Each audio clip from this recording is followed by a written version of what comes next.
আমি 2011 চনত আমি তেজপুৰ গৃহৰক্ষী অফিচত আমি ট্ৰেইনিং কৰিছিলোঁ।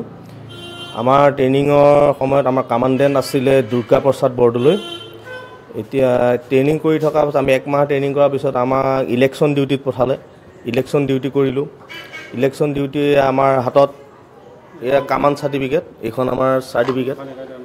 আমি 1 মাহ ট্ৰেইনিং কৰাৰ পিছত আমি যেতিয়া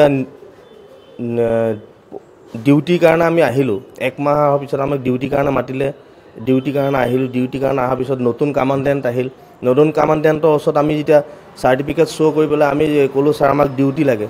ডিউটিৰ কাৰণে আহোঁতে ডিউটি কৈছে, এখন তোমালোকৰ ৰেজিষ্টাৰত তোমালোকৰ নাম নাই, এখন চাৰ্টিফিকেট তোমালোকৰ ভুৱা চাৰ্টিফিকেট, তোমালোকৰ ডিউটি আমি দিব নোৱাৰিম। চহী আছে, হয়। এইখন চাৰ্টিফিকেটত এতিয়াও ইয়াৰ চাৰ্টিফিকেটত দুৰ্গা প্ৰসাদ বৰদলৈ চহী আছে।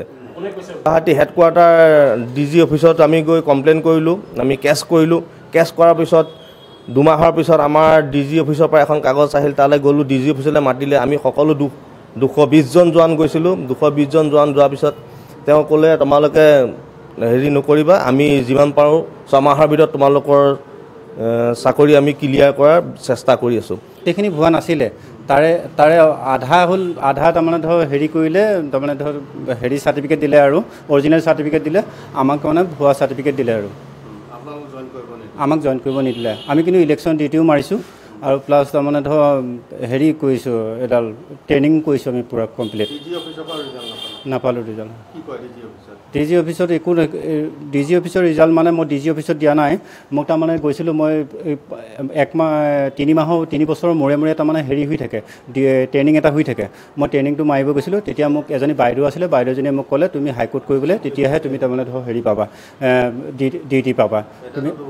DG অফিচত দিছে তেওঁক। এতিয়া তাৰমানে ধৰ হেমন্ত বিশ্ব শৰ্মা ডাঙৰীয়াই তাৰমানে ধৰ আৰু তেওঁক আমাক যেতিয়া এনেকুৱা কৰিছে, তেওঁক কৰিব নালাগে, তেওঁক বৰ্খাস্ত কৰি পেলাই থৈ দিলেই হ'ল আৰু। আমি উচ্চতম ন্যায়ালয়লৈ যাম।